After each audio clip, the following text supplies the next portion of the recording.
ஆமா, நீங்க என்ன இந்த ரீஅனிமேஷன் ஜூட்ஸுவோட நீங்க தான் அந்த மரணம் என்ன கொண்டு போக வந்திருக்கேன்னு எதையாவது சொல்லி என்ன தயவு செஞ்சு சிரிக்க மட்டும் வச்சிடாதீங்க தாத்தா.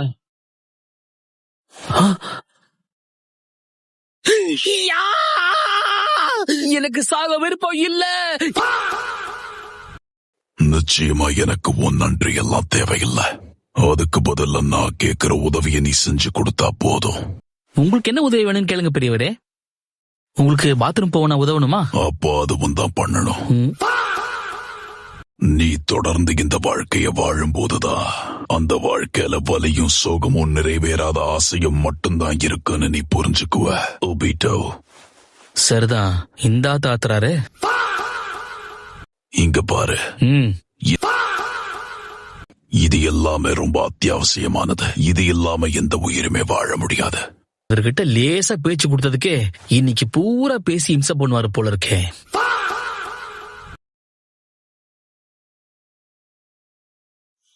ஓய், நான் இங்க வந்து எவ்வளவு நாள் ஆகுது?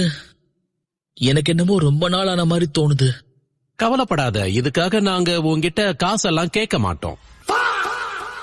என்னதான் நாங்க செயற்கை மனிதர்களா இருந்தாலும் எங்களுக்கும் உணர்வு இருக்கு. உன்னை விட எங்களால காமெடி பண்ண முடியும். முக்கியமா எல்லா வேலைகளையும் பண்ணுவோம். நாங்க தான் இங்க உன்னை பாத்துக்க போறவங்க. யாராவது ஒருத்தர் பேசுங்கயா. அது ஒரு பக்கம் இருக்கட்டும், நீ தூக்கத்துல ரின் ரின் ரின்னு உளறிக்கிட்டே இருந்தியே. உனக்கு அடிபடுறதுக்கு முன்னாடி துணி துவைக்கிற பவுடர் வித்துட்டு இருந்தியா என்ன?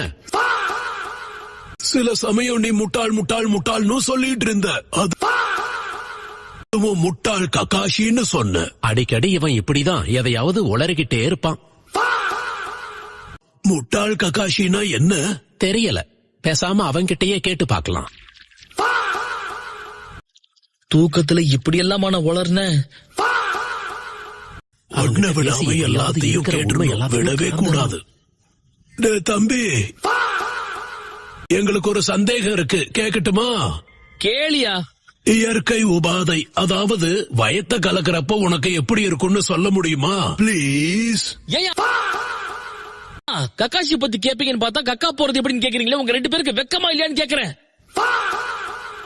முக்கியமா இந்த சுருள் மண்டையா இருக்கானே, இவனுக்கெல்லாம் கக்கா போக வழியே கிடையாது. இருந்தாலும் ஆர்வத்தை பத்தியா? எல்லாம் என் தலையெழுத்து.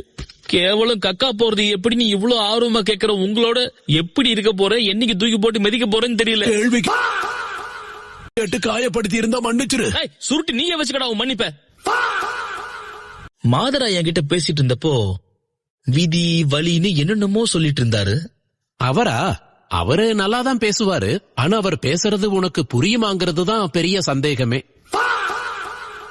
ஏன்னா அந்த வாழ்க்கை நல்லா இருக்கும். எது கெஞ்சுட்சுவா? ஐயோ, இவனுக்கு ரெண்டு பேரோட சேர்ந்து நான் என்னைக்கு பைத்தியம் முடிச்சு ஓட போறேன்னு தெரியலையே. ஓஹோ, அப்படியா? அவர் படுத்துறாரோ படுக்கிறாரோ, ஏதோ பண்ணிட்டு போறாரு. விடு.